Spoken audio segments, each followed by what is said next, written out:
Don't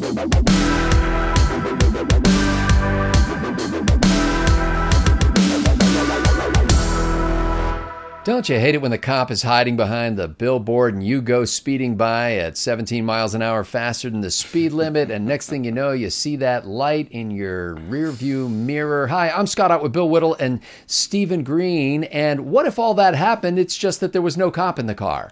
Yes, that's what we're going to talk about on this episode of Right Angle, is a patent that Ford Motor Company has allegedly applied for that would have an artificial intelligence vehicle that would serve to find people who were speeding and to issue them tickets. In addition, it would be tied into this whole neural network of information so that it would have a database of all the local drivers in the area. It would have the ability to identify the best places to hide, and then it would have the ability to not only pursue you, but to stop and somehow identify who you were and issue a ticket to you. Now this, while rather exciting, and I would probably pay a good $3.40 to see a movie about such a thing, raises a few questions. And because of our little L libertarian, my little buddy Stephen Green, I'm going to give this question to you. First of all, Stephen, are you concerned at all about the possibility that we may eliminate the margin of Barney Fife by having artificial intelligence guiding this whole process? You know, screw you. I'm an American. If I'm breaking the law, you've got to catch me at it. You know, you've got to have a cop there who sees what I did and writes me a ticket after pulling me over in a legally justified manner. You know, I won't drive in Great Britain. My wife and I spent a couple of weeks there years ago now, and I refuse to even think about renting a car. So they've got things rigged with just simple camera lights that take a picture of your driver's license at each light. And if they calculate, based on the time between the two photos, that you were going faster than the speed limit, you get issued a ticket automatically. They didn't even detect you going the wrong speed. They just figured, well, if it was 12:17 here and 12:21 here, and it's actually a 6-minute drive, but he did it in 4.5, he gets a ticket. Stephen Green. Yes. Let me just take you at that point right there, because this is nothing new. I once took a ride on a canal boat, and as part of the education, as they were teaching us all about the history of canal boats on the Delaware Canal near Easton, Pennsylvania, the guy pointed out that if you were speeding in a canal boat, they would issue a fine, and they based that speeding fine on the time that you punched in at the last lock compared to the time you punched in at the next lock. That is I would pay $100 to have on my wall a certificate that says that I was speeding in a canal boat. The speed limit was 4 miles per hour. And I was doing 6. You were doing 6.5, baby. That's right. No, it's just un-American, this idea that you conform or you pay.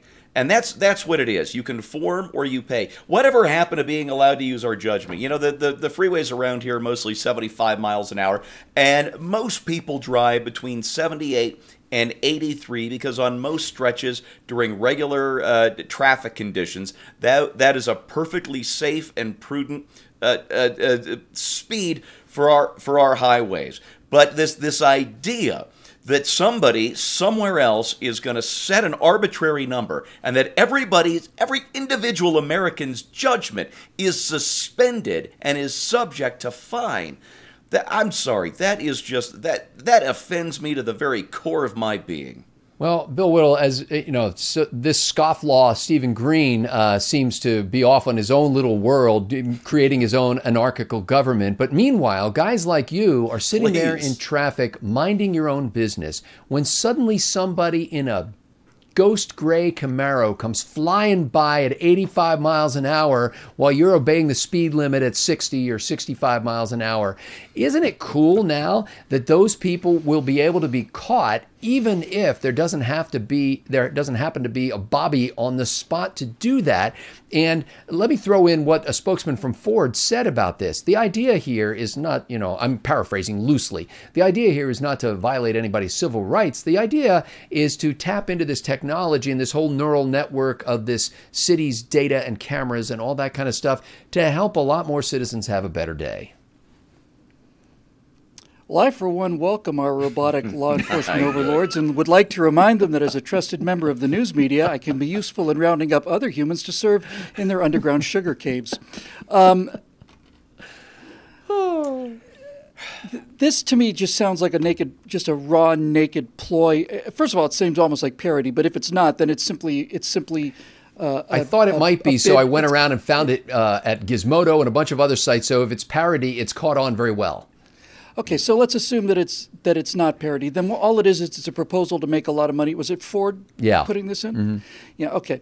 So we're going to have a self-driving car that's going to come after you while you're speeding and light up behind you, and then just a little roll, pull beside you, a little roll will come out, and here's your ticket and so on.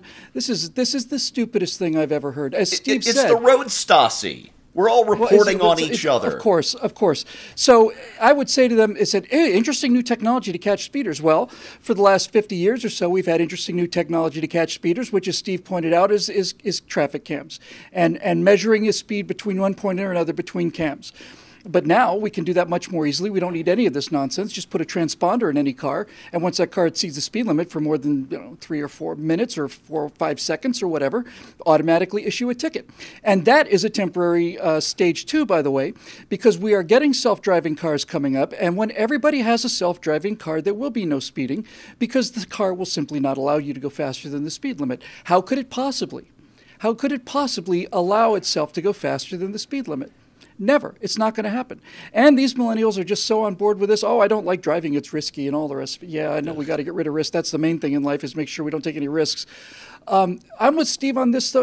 Every time I hear something like this, I just start hearing banjo music, and I see Burt Reynolds in a Fu Manchu mustache and a black Firebird, the big gold eagle on the hood, and I keep thinking this is, in some level, the essence of what makes America different and America better, is this sense of rebellion against this perpetual supervision by our moral and intellectual betters, who are betters by birth now, apparently.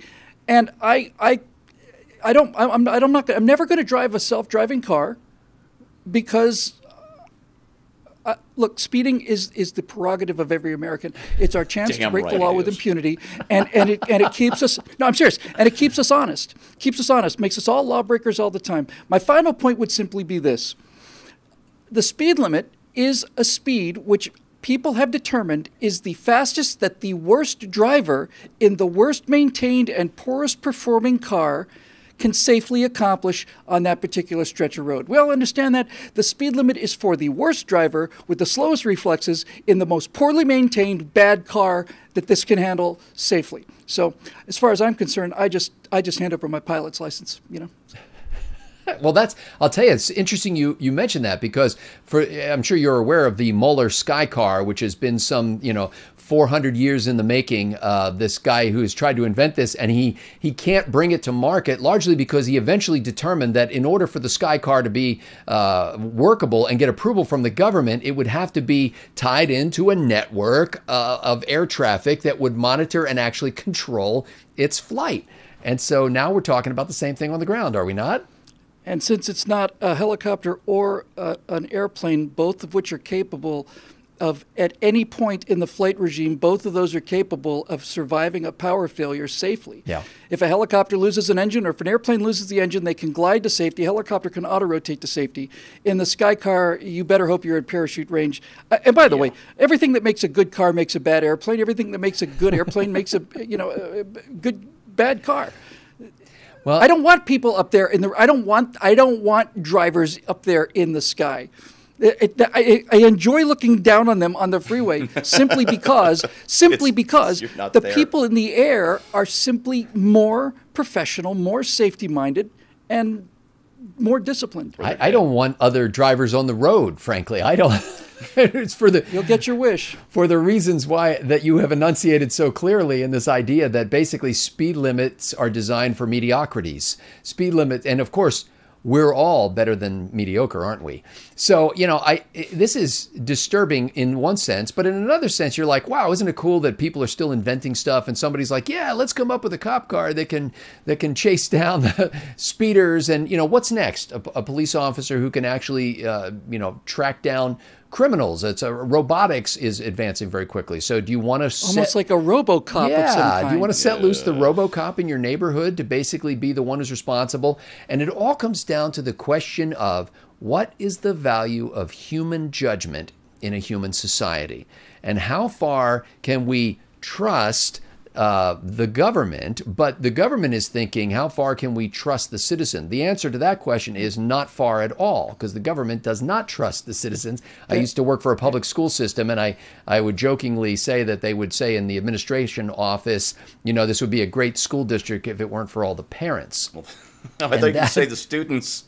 Well, the students are problematic as well. So, I think that you are treading a fine line when you start saying, yes, let's give that kind of authority that used to rely on human judgment to a robot, because at that point we begin to say, well, it wasn't the robot's fault. When you call technical support, they tell you, you did something wrong. The computer is just, ones and zeros. It does what it's supposed to do.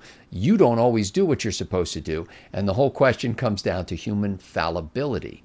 But do we want to live in a world where we have given the government the power to override human fallibility and to decide who and when you should be punished and how you should be punished based on nothing but computer input and output?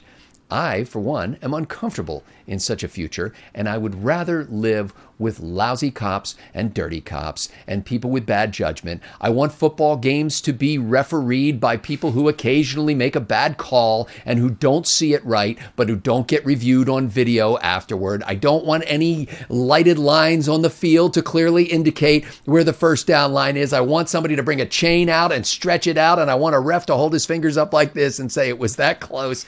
And I think we're going down the wrong path when we use the beauty of technology to replace the strange and wonderful beauty of fallible human beings. For Bill Whittle and Stephen Green, I'm Scott Ott. Thanks to the members at BillWhittle.com for making this members-only episode possible.